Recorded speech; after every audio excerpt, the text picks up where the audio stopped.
Further ado, I'd like to welcome all of you once again, and I'll quickly hand you over to Jeanette Moritz, who is the head of the Learning and Development Unit. Over to you, Jeanette. Okay, great. Thank you so much, Alfred, and good evening, good afternoon, and good morning, and a warm welcome to the OCHA Learning Exchange webinar series and our session today, Saying No to Sexual Misconduct, which is being brought to you in collaboration with the Interagency Support Branch Coordination Division here in Geneva.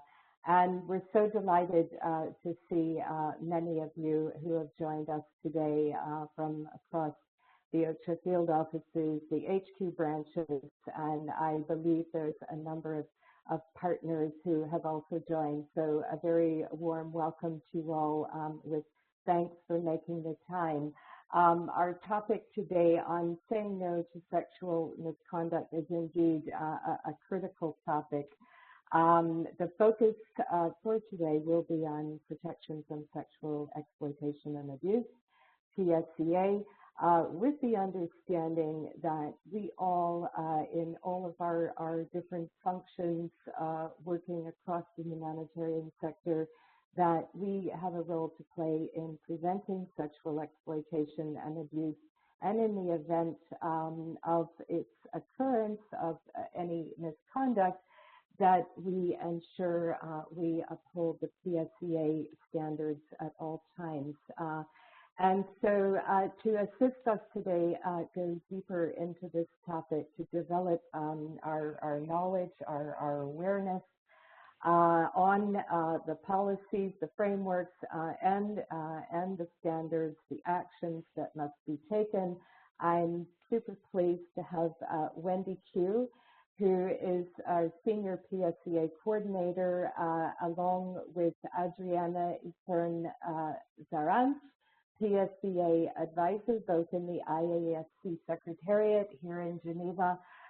They have a wealth of knowledge and experience, and so it's a huge thanks to you both for making the time to be with us today. I would also acknowledge my colleagues in LDU, Cecilia and Alfred, who you know, and who are facilitating this session. Just a couple more points on the session before I hand over to Wendy and Adriana. We'll be about 60 minutes. We may go 5 minutes over the hour. The session is recorded and will be available on the OCHA Hub Learning Center. We have organized this session so that there will be moments of interaction and engagement, and I believe that Alfred's got the Mentimeter details already in the chat. So we'll be engaging with you through that tool, but we also really welcome any thoughts or questions at any time that you have. Please put them in the chat. We also really welcome your feedback, and just a quick point that at the very end we will have a poll on the session, so make sure that you stay with us for that. And now, without further ado, I'm really happy to turn over to Wendy. Over to you, Wendy. Thanks, Janet, and thanks to your team for helping to organize this session today. So I know that Janet said that we have a lot of experience, but I think on this webinar we have people with varied experiences. Some of you might have had experience in managing allegations or giving training on sexual exploitation and abuse, or have responsibilities related to this. I want to say that this webinar is going to cover a lot of kind of the fundamentals. But those of you who do have experience and want to go deeper and need questions such as a clinic, we will be organizing further sessions to look at specific components of preventing and protection from sexual exploitation and abuse. So today's webinar, as I said, is really to provide a general baseline so that you feel comfortable knowing, identifying what is defined as sexual misconduct, when it's unacceptable behavior, and having the confidence to see when you see something, to say something, and if you're not sure, you know where to go for further resources. We also want to understand how this impacts the victim first and foremost, and then secondly, how it will impact our programming and our work in the field, and so that you understand as well what your roles and responsibilities are. Just a reminder, this training and the slides you see here today are all open source. They're available to you if you need to use them to give a presentation to your office, your team. I'll show you where to find it later. But I want you also, those of you who have experience on this, to think about how you would use this material if you needed to. We also have recently published the OSHA Standard Operating Procedures on Sexual Misconduct, which highlights OSHA-specific roles and responsibilities. So those OSHA teammates on the call, I encourage you to look through that as well. Next, please. We want to do a Mentimeter, so I'm going to ask Cecilia to please lead us through this engagement exercise. Over to you. Thank you, Wendy, and again, a warm welcome from myself as well.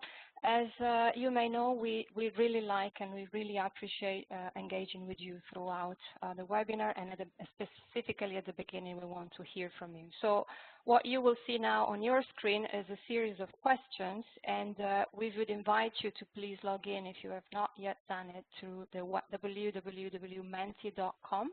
You will be prompted to then insert a code. You will see it on your screen. It's 7340377. And the first question we would like you to engage with us on is about the mandatory PSEA training. So the question is, have you completed it? Have you completed this training? And I can see that we have already a few colleagues saying yes, majority has completed it, and one actually saying no. So please take a minute and let us know. Let us know if you have done, if you have completed this, which is part of the mandatory series. As you may recall, we have 9 courses that are mandatory for all UN secretariats, and PSEA, it's actually one of them. We have one version for manager and one version for all staff. So I can see so far majority has completed the course, which is of course great.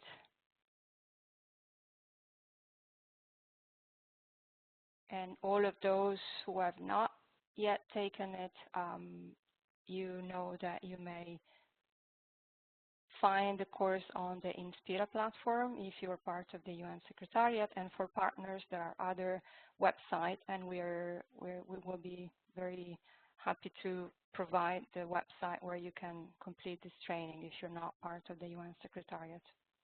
Okay, I think we can probably move on to the next question, and thanks for the colleagues who have shared. Can I just, Cecilia, come in on yes, that please, previous slide, sorry. So it is a mandatory UN training, but it is available for all of our partners as well, and it's a great intro course, again, to solidify some of the concepts that we'll go over today. Maybe we'll put in the chat the link to where you can access this online training, even if you're not a UN staff member. Thanks. Over to you. Yes, definitely. Thanks, Wendy.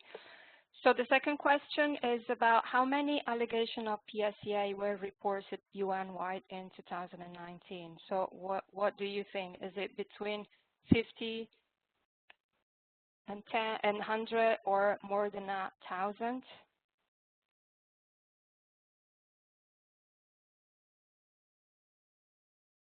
So far we have the majority thinking that is between 50 and 100. We have also a few saying between 55 and 50 or 1 and 15. Please engage with us. Tell us what your opinion and what you think is the right number. So we have 41 colleagues who have provided their response, and the majority is still between 50 and 100.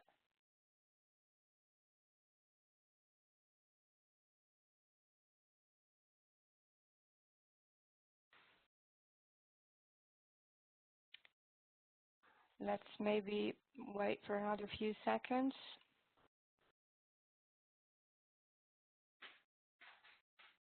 Okay, Wendy, do you want to offer some comments here? Or we move on and we look at the actual figures later? Yes. Okay, let's move to the third question, Alfred, please. So the third question for you is, how many allegations of SEA involving partner organizations in 2019? So what is the figure here that you believe is the most appropriate? Is more than 200, 70, 100, 30, 50, or 120?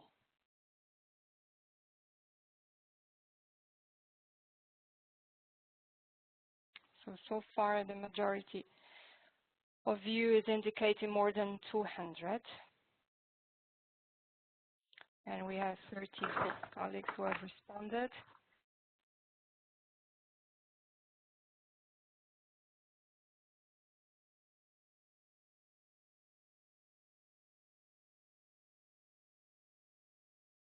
"41 colleagues responded, and still the majority thinks it's more than 200.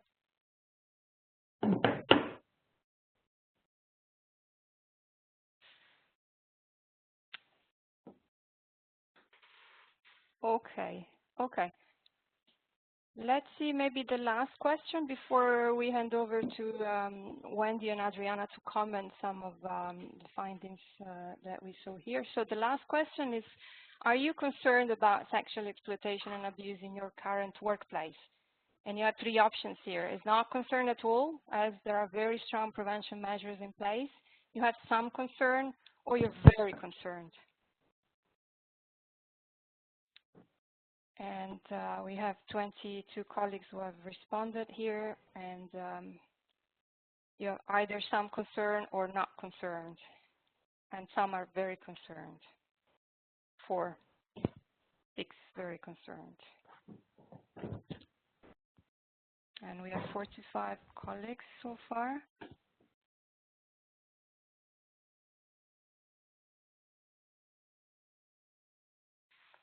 "48 colleagues." Okay, Wendy, I would hand over to you to debrief a little bit on this initial engagement with our colleagues. Over to you, Wendy. Great. If we can go to the next slide then. So here are the numbers from last year, 2019. And I would like you to reflect upon your answers and to think about the differences maybe. Most of you ended up getting in the right range. The first number, 99, were the number of reported allegations across the system, but did not include peacekeeping allegations. So this is UN system-wide, it's our agencies, funds, and programs, and then it involved more victims and cases, so some of the allegations involved several victims, and then the number of reported allegations implicating our implementing partners, we're starting to track that also publicly, is almost 200, and we expect that number, I mean, both of the numbers have risen a little bit over the past year. What we're looking at, the message here is the numbers are not a good indicator of whether or not our policies and procedures are functioning. It can indicate that we have good reporting systems and people feel comfortable and confident enough in the system to make those reports. So it could be a good thing if the numbers go up, at least in the initial phases. Afterwards, what we'd like to see is how are these cases managed? And ideally, of course, the numbers should go down. The key message here is that we hear often zero tolerance against sexual exploitation and abuse, but zero tolerance does not mean 0 cases. What we're looking at as a measurement of how we're doing is how, when there is a reported case, how do we do in terms of responding to that case? And finally, there was a survey also that was done in the workplace regarding sexual harassment. We won't focus on that so much, but just to be aware that, unfortunately, it is also quite prevalent in our workplace environment. This staff survey shows that almost 40% felt that they had been experienced sexual harassment in the workplace. So next, if you have any comments on these numbers or were surprised, please feel free to add some comments or questions in the chat. Okay, so now's the time for the case study. Yes. So just to introduce the case study, again, this case study might be familiar. There might be some elements that are familiar to you, but please do observe the instance and how the different characters in the case study react, because we'll be coming back to engagement about this. Thank you. Go ahead, Alfred.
Okay, so we're going to go back to the engagement on the case study, and as Alfred has kindly put up the slide on the Mentimeter. You can go back to your Mentimeter and just quickly think through and assess whether or not you felt that the different characters' behaviors were acceptable.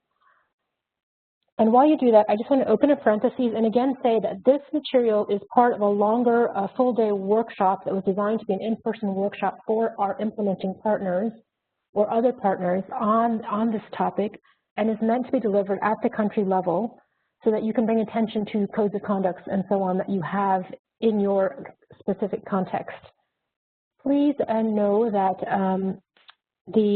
I noticed that many thought that we had sufficient policies and procedures in place. Recent events have shown us that even in countries that have good networks, good training, and codes of conduct, we are unfortunately still seeing incidents.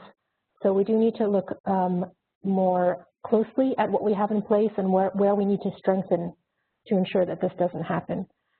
This package is also available in French, Arabic, and Spanish. Again, online, both the PowerPoint and the case study videos.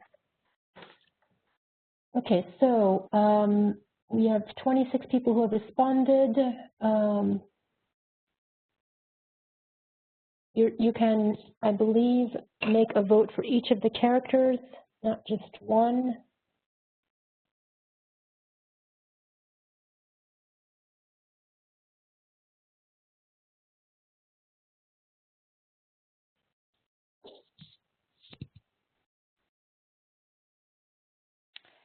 Yeah, and if I may add, you have from 1 to 5. So 1 is you strongly disagree, and up to 5 you strongly agree. So what we see is now is the average.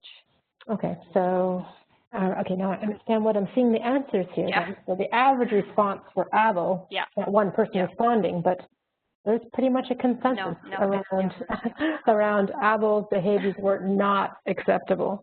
Great. Okay.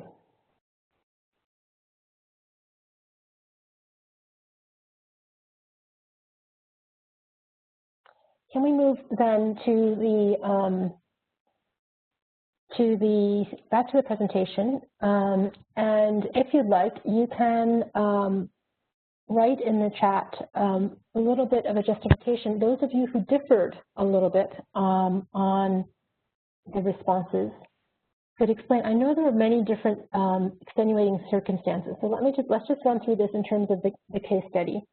What we felt was unacceptable with regards to Abel's behavior was that Afrida was clearly a beneficiary. He should not have engaged in a relationship with her. I believe, I can't remember in the case study, did they say how old she was? That was another issue. And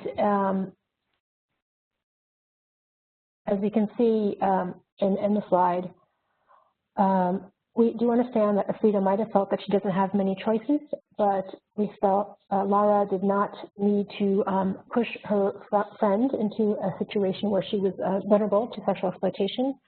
And then Austin's behavior was actually unacceptable because he was in a position where he should have reported, right? He recognized that there was something wrong, but he didn't use the proper channels. Does anyone have any questions about this specific debriefing? Or Adriana, did you want to add something here? Well, just to add again, it's always from the perspective of Afrida, and this is a really good example of someone not even self-identifying as necessarily being a problem, being a little bit uncomfortable, but not self-identifying, and that's really important in terms of our code of conduct and our behavior, and ensuring that this doesn't happen and that it is properly reported, that the person that we perceive as a victim may themselves not really identify as such. And if I may, so we have a question from one of the colleagues online, Mari Sawa. She says, she asked, would Faustin face disciplinary charges for not reporting? So it is considered a breach of conduct within the UN and within UN rules and regulations that if you are a witness to sexual exploitation and abuse, you should report. And that is one of your obligations. the actual disciplinary actions would probably depend upon the circumstances. We have a couple of other comments. So Zainab Murtala, I would say that Lara didn't know better. We can't hold her to the same standard as the other two. And then Metin Hasbey, perhaps better to comment under Afrida. Yeah, this is again from Afrida's perspective, so she is considered the victim in this situation. Again, I think in the case study, she did not feel that she had other alternatives. And again, Abel did have a training and should have known what the rules and regulations are with regards to engaging with beneficiaries. Just to add, in terms of Lara, the perception, again, good intentions, well-meaning intentions, and how that turns into something that is actually unacceptable, again, because this is of our code of conduct. So Lara, as a friend, is being supportive, well-intentioned. Abel is, again, starts well-intentioned, but this is still misconduct, and so. Right, there's a question in the chat around Afrida's age. Again, for the UN and ISC rules and regulations, anyone under 18 is considered a child or a minor, and therefore it is considered sexual exploitation and abuse. Right. And then this is regardless of the age of consent in the country.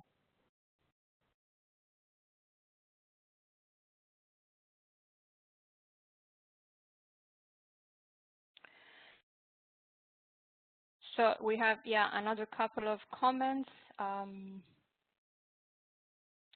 So one colleague is asking whether Lara didn't sign herself as a COC. She's not a humanitarian herself. Would it be correct to say that her attitude was unacceptable? From Narciso, one thing is the ethic aspect regarding Afrida or Lara, another the professional aspect, respecting rules and regulation and a zero tolerance of SEA. A question again on Lara, does Lara work for the UN? I thought she was also a beneficiary. Metin, again, maybe for acceptable, to say thinking of her future, and for unacceptable, listen, Lara offers sex to Abel in exchange for better opportunities. And then Abu Bakr and DIA, Abel's behavior should face a heavy sanction due to the 17 years underage. So far, these are the comments on chat. Okay, thanks. So this is a really good, there are a lot of, as you see, in any case, there are a lot of different aspects that can be confusing, and that is why it's useful to go through some of these case studies. I wanted to comment on the question around Faustin. If he's a supervisor, yes, he's responsible. If he's a colleague, yes, again, he should report if he is aware of allegations, if he's aware of unacceptable behavior. So still, as part of, as a humanitarian worker, part of the, in this case, let's say that this, let's say that Abel and Faustin worked for an implementing partner of OCHA. They were funded by a country-based pooled fund, right? So this is something that we would need to know about. We would expect if an OCHA colleague found out about it, would report on it. We would expect Faustin to report it. This would be a case that would warrant an investigation and perhaps different actions, administrative actions, with vis-a-vis the implementing partner as a whole, and not just the staff members involved. And just to add again with regards to Lara, Lara is a friend, and I think more that the emphasis is more what Wendy was mentioning, when you're gathering the information, perhaps Lara, her friend, doesn't see an issue with it. So that may allow for your guard to go down and think, oh, I don't really have a problem in hand. Afrida doesn't think it's a problem, Lara doesn't think it, but stepping back when you're gathering the information, Lara's perspective and the information and what happened is part of understanding, you know, what the behavior is, and putting it all together, there is sexual misconduct. Yeah, Lara is not in this scenario, not a UN staff worker. She is a friend. You're correct. Yes, and this is where, again, going back to the question about the code of conduct and community engagement, it's not just training our partners and those working in the environment, but also those receiving assistance to know what type of behaviors they can expect or should be receiving from those giving them assistance, right? So there's a question about the age. Obviously, with anyone under 18, this is sexual exploitation abuse. And again, in this situation, because Afrida is a beneficiary and Abel, because he's holding power in this case, because he's the one who's determining the aid allocation, yes, this would be considered a case of sexual exploitation. And the question from Mahmoud Alali just would like to know if Alfreda was above the 18. Would it have been different? Yeah, that's what I just was speaking. Oh, okay. Okay, sorry. So let's move on to a few more just quicker examples, and then we can come back again to discussing some of the details involved in what type of misconduct we saw in this case. The next slide, please. Next slide. Wait, can you go? Yeah, let's just stay here, and I'm going to ask Adriana to say a few words about this power relations.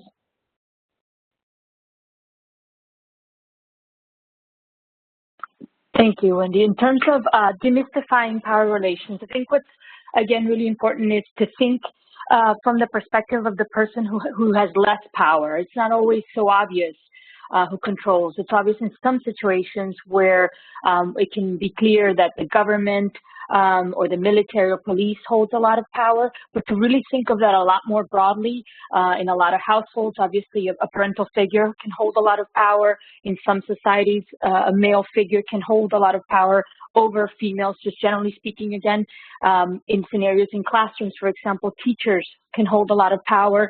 So always being aware of that power dynamic and really looking from the perspective of the person that has less power, the person that may feel that someone has power over them and they're not free to make choices. They're not free to say no. So what do we really mean when we say someone has power? Power is the ability to influence or control. It includes access to the decision-making process. Keep in mind the sense of power and vulnerabilities. There are many sources of power not related to a formal position of authority, like the government or not governmental. It's just they don't have to be related to that kind of formal structure. It can be exchanges regarding money, gender, culture, age, and that difference, and keeping the perspective from the person that's more vulnerable. And really that the social context, each of your localized contexts, the countries that you're working in, the countries that you live in, have different social structures, different surrounding communities, different office environments. All of that plays in, and so that's why every case is different, and the dynamics are different, and all these factors need to be considered. Back to you, Wendy. Thanks, Adriana. So moving on. Next slide, please. We're going to look at the definitions again, using some case studies. So next slide. So here's the case. I'm going to read this, and just if you can just think in your head or put in the chat. So prostitution is legal in the local region, but Mr. Shin offers to give money to a beneficiary in exchange for sexual favors. And Mr. Shin works for an international NGO. Would this be, first of all, a misconduct? And if so, what type of misconduct?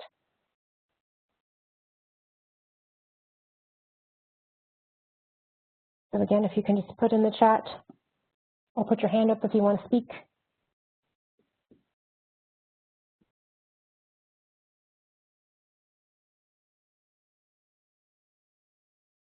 Right. So this is sexual exploitation because it involves the exchange of money for sex and leveraging power for sex. It, again, does not matter the legal status of prostitution in the country. For the United Nations, and therefore for all our partners, transactional sex, which is prostitution, constitutes misconduct. Okay, I'm going to go to the next slide. And just to add, remembering that if prostitution is legal in the country next door, it's still problematic. It's still not okay within the country you're working in or going to a neighboring country. Thanks, Sandiana. Next slide. Great. I want to get another voice on here. So I don't know, Narciso, do you have audio? We get Narciso from Myanmar Fund. Myanmar? Unmute. Okay. Then Adriana, would you mind reading this case, please, for us? Sure. Mr. Sanjit is a local driver contracted by a United Nations agency. He likes to talk about how he had sex with some of the beneficiaries at the distribution site, particularly the young, pretty ones. Okay, again, are we talking about any kind of misconduct? And if so, how would you describe this? Chat here. Yes, sexual abuse. Very good. Someone who mentioned also sexual harassment. So it is sexual abuse because it is a threat of an unwanted sexual act, and again, based on unequal power. It's not just a threat because he talks about how he had sex with disturbingly young, possibly underage females, and also it's considered sexual harassment because those that are in the car with the driver and talking about it it's a form of sexual harassment for those workers that are listening to this misconduct.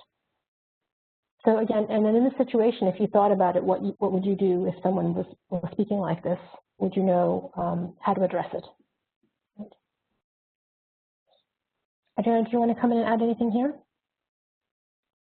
Yeah, just to again reaffirm, I mean, imagine being in the car with Mr. Sanjit and how uncomfortable you may feel with the conversation.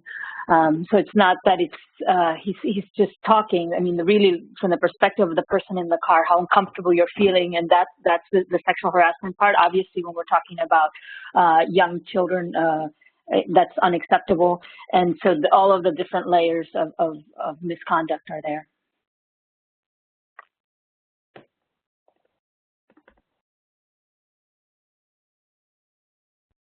Great, thanks. Can we go to the next slide, please?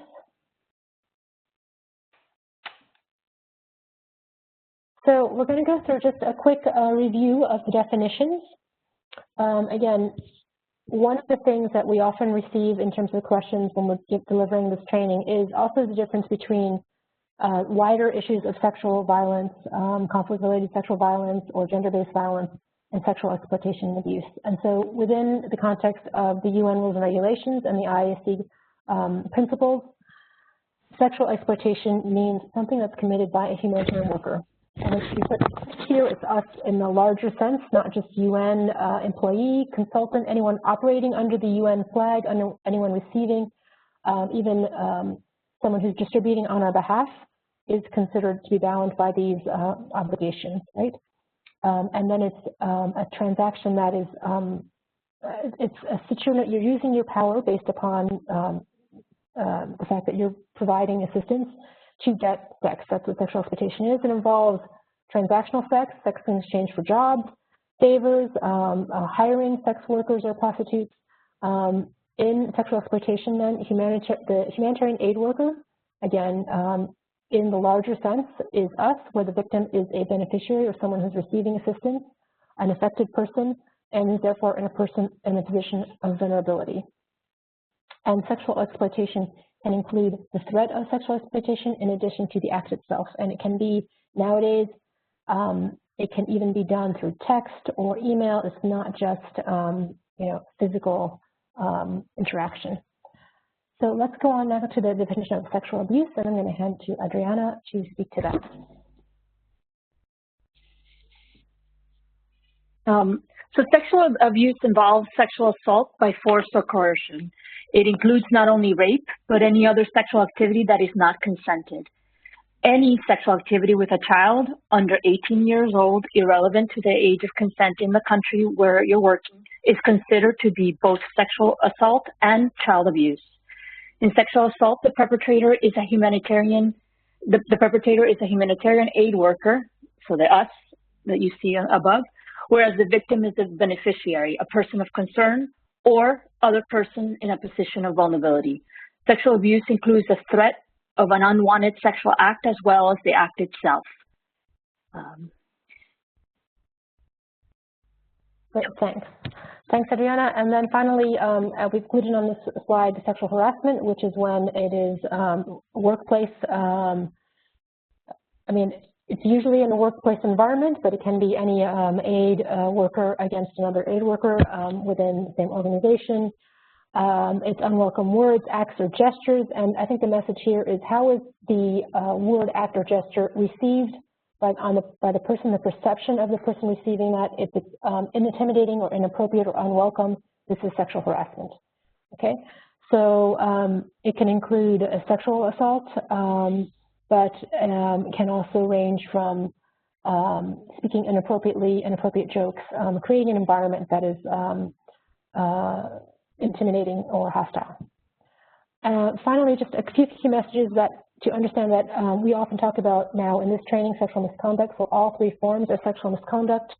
And again, when we talk about us or the employee, it means anyone who's working for the organization or for the again, even affiliated partners, regardless of contract type or duration. Let's go back now to recap some of the key messages. Next slide, please. Adriana, please lead us through this one. Yeah, just to reaffirm that the United Nations Code of Conduct applies to all of us that are somehow connected to the United Nations, so full-time staff, consultants, interns, volunteers, implementing partners. This applies 24/7. That means our behavior in the office, outside of the office, at home, when we go on trips, when we go out to the next country to visit or to go to a conference, it always applies and it's always on, and our behavior is always needs to abide and really lead by example in terms of the code of conduct. Misconceptions can really happen quickly when our behavior doesn't uphold the way we interact with others, the way we do not address inappropriate behavior, all count. So it's really important that we're leading by example in our behavior, what is acceptable and what is not acceptable.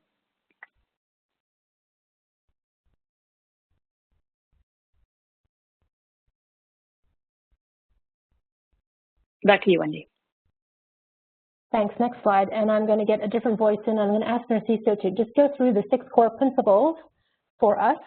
If you can, again, just remind us, these are the core principles that are based also, they were approved within the Interagency Standing Committee and are also reflected in the Secretary General's Bulletin of 2003.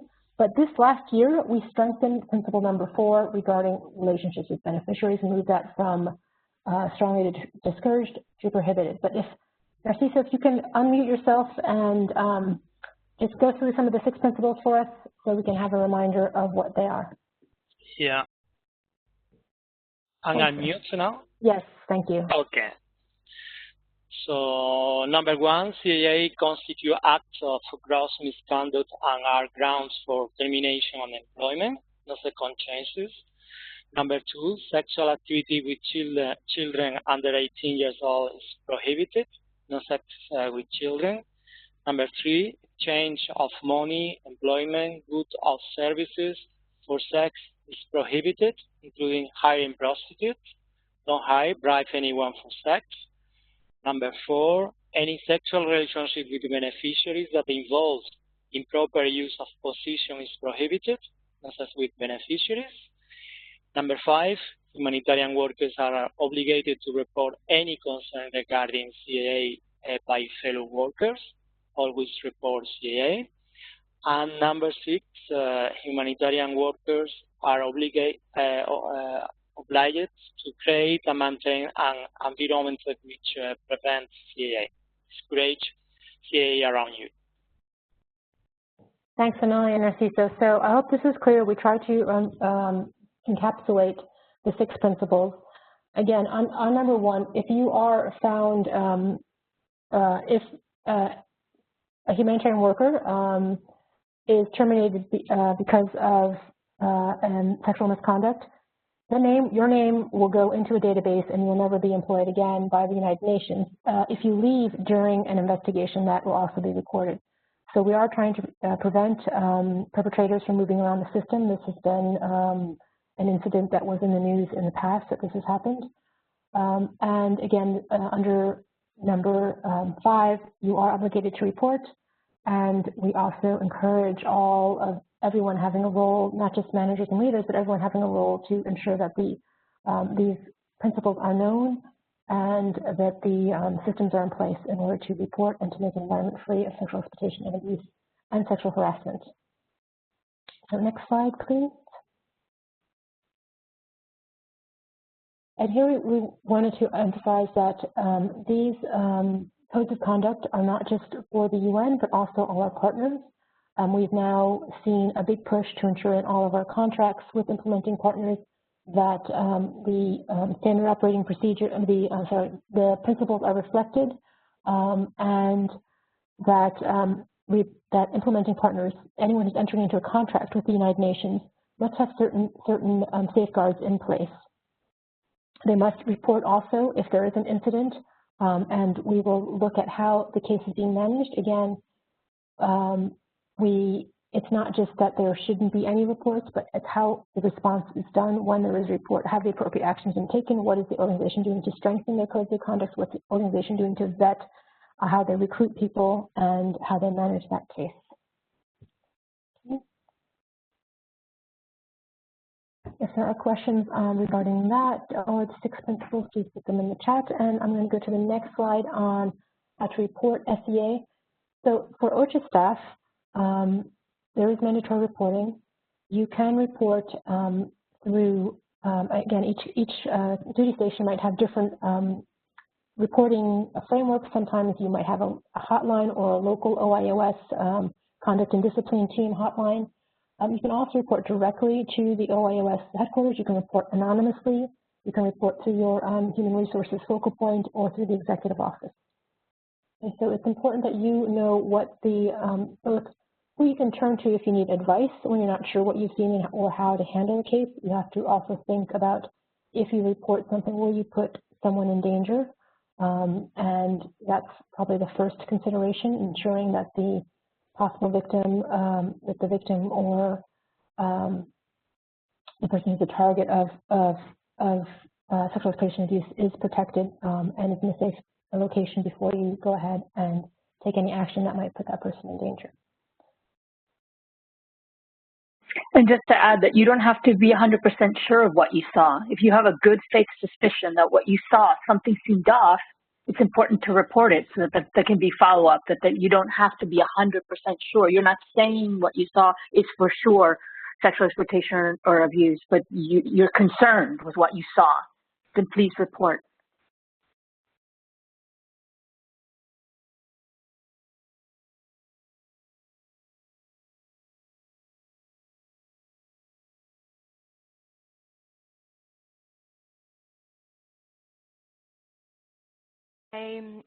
Sorry, colleagues, we have a couple of questions on this. How about false reports, false accusations, meaning? Yes. So first I wanted to address what Joanna was saying about good faith reporting, that there is a prohibition against retaliation for reporting cases. There are also obviously investigations to look into whether or not cases are substantiated, and also considered misconduct if there is a false report. But that's why the importance as well is to ensure that there's a proper investigation and that information, personal identifying information, is protected when reporting to the extent possible. And in the OCHA standard operating procedures, there is an explanation of how to report and the type of reporting formats that will help us protect some of the identifying information.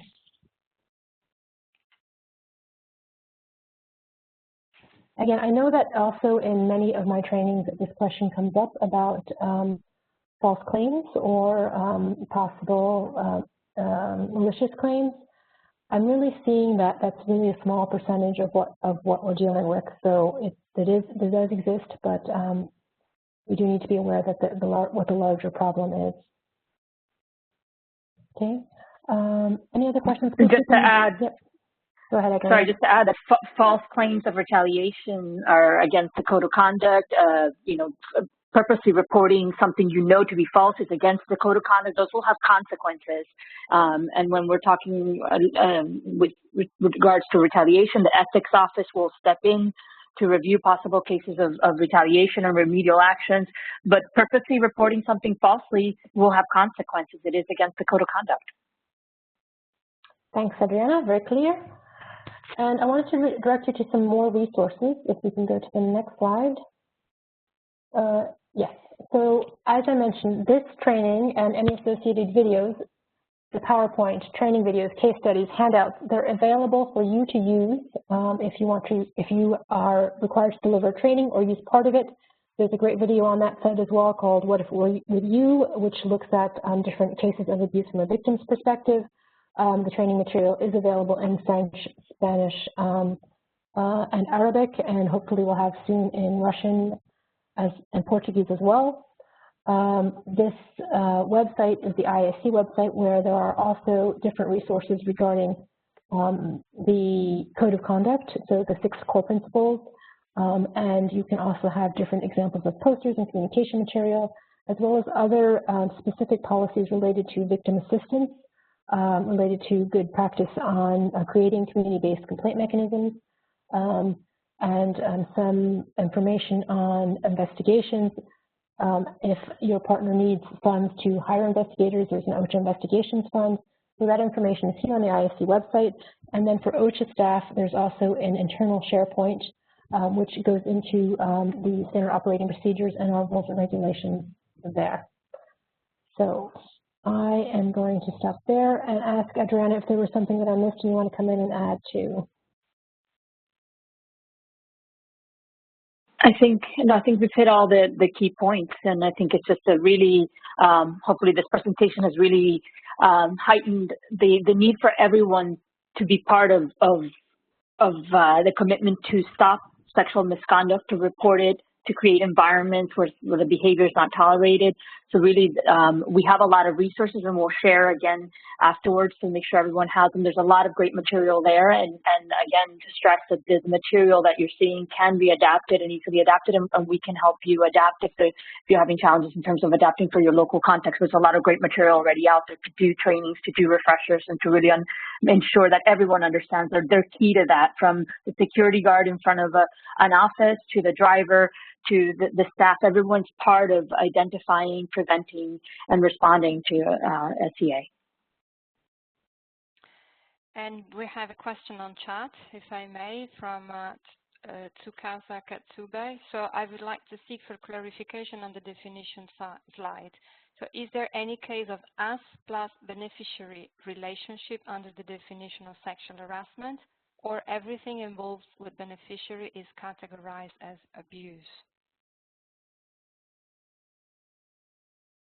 Sexual exploitation or abuse, that's correct. Sexual harassment is defined usually, at least for the UN, within the context of an employment relationship.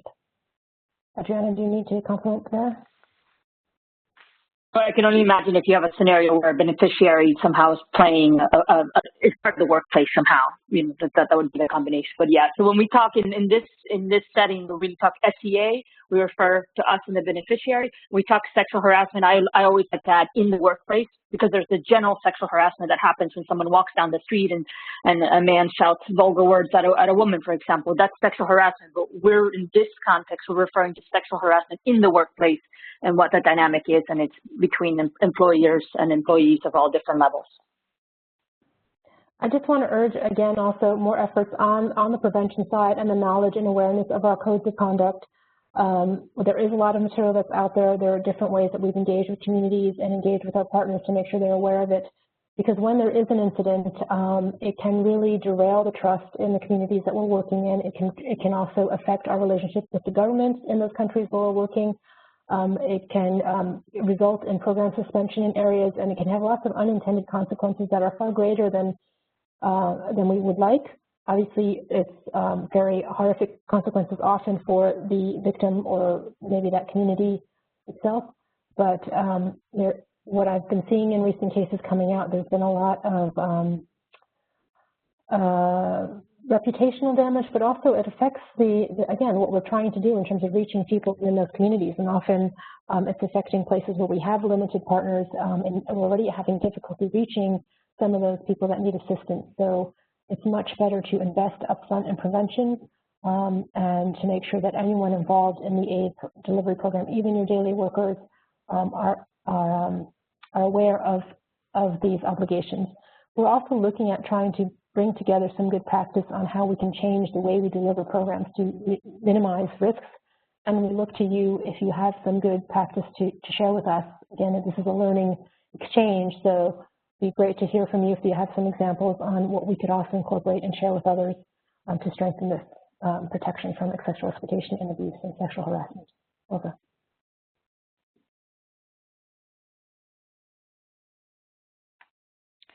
We have another few minutes, colleagues online, so if there is any question, please use chat.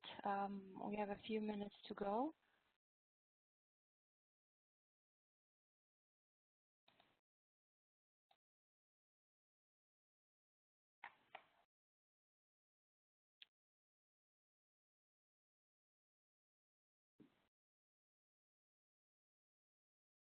So from Abdul Razak Saleh, is there any guide document to help with the awareness raising with the beneficiaries during the information sharing or the posters?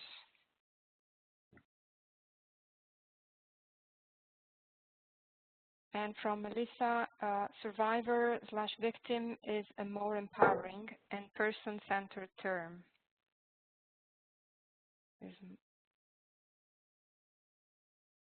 Okay, thanks. So in terms of engagement with communities, there is a plus for material in terms of community-based complaint mechanisms and engagement. And then there's also, depending on what level you want to promote awareness, we've seen examples in country contexts where they're using radio or theater and using posters that are pictograms rather than words, which will help explain better what the kind of basic principles are in terms of codes of conduct. And I think also in many places where we're working in challenging environments, it also can be folded into discussions around fraud, corruption, and other types of misconduct to ensure that we're really being accountable in terms of the aid we're delivering. The terminology around survivor and victim, Melissa, thanks. It is something we've discussed a lot in the community as well. Unfortunately, a victim is not always a survivor. And I know that in a lot of in the protection community, we do like to use survivor. However, in the UN, because of the way we're structuring victim assistance and on the peacekeeping side in terms of paternity cases, you'll see that we have victims' rights statements and a victims' rights advocate. So that's where we're using both of the terminologies where we can. And from Luana, we have a comment. So she has already shared a good practice in training service providers in trauma-sensitive approach. So she is a good practice that she can share. Okay. Suleiman, yes, the presentation will be shared together with the links to the recording. Amal Hussein from OPT, for raising awareness among beneficiaries, community members, we have prepared a generic PSEA AIP message on 8 that we plan to put on the flip side of business cards. From Laura Fulton, could you please give us a rundown on action taken to ensure perpetrators do not go unpunished? It is rather unfortunately that CEA is still going on in our noble organization. And this is it for the chat. Okay, so let me just give a round of comments back on that. Again, this PowerPoint is an extract of a fuller presentation, so if you would like to access that, it's on the website. You can download the full presentation and have access to all the slides.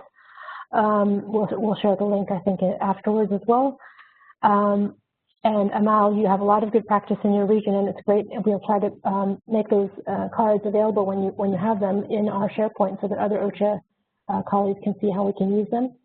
And then the question about, there's several initiatives around how to ensure that perpetrators are not rehired in the aid sector.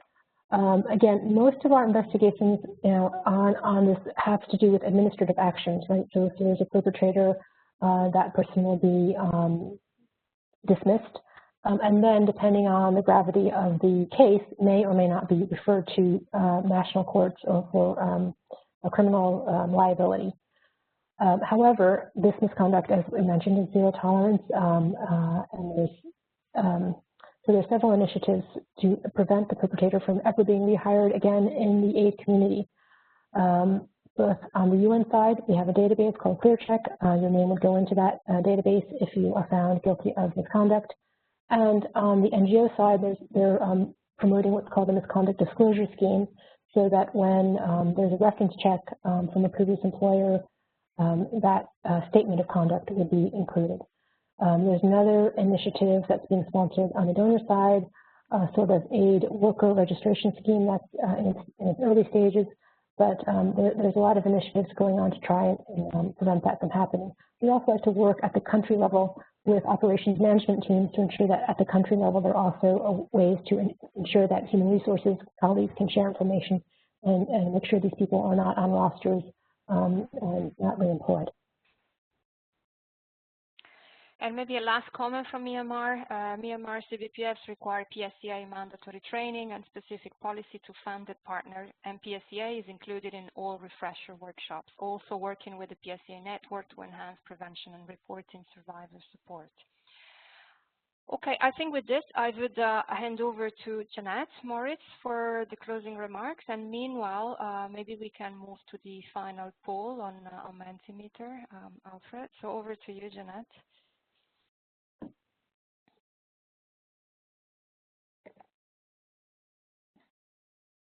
There we go. Sorry, colleagues. So we've come to the end of the session, and it's to say a huge thank you to Wendy and Adriana for taking us through this deep dive on the topic of saying no to sexual misconduct, PSCA.